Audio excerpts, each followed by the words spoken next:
Ang mga kitis, sadya pa sila nagadinog singanay, gapinalanggaanay, pero kung kaysa ang tao galinaway, may pang sapat, nagahirupay. Yan, kita nyo.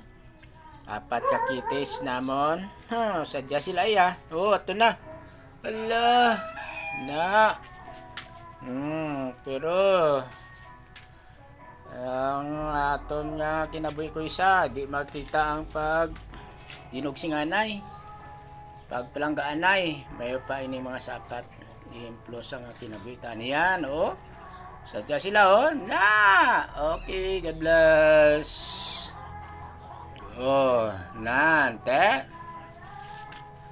Oh, apat ni sila plus may tatlo, pito.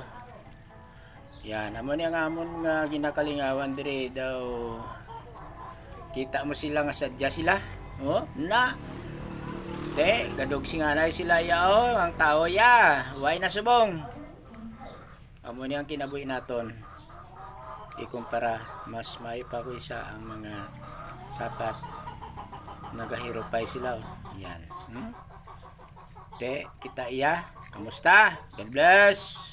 Ang ginora, ang importante sa tanan, may iba nato ni ang gugma.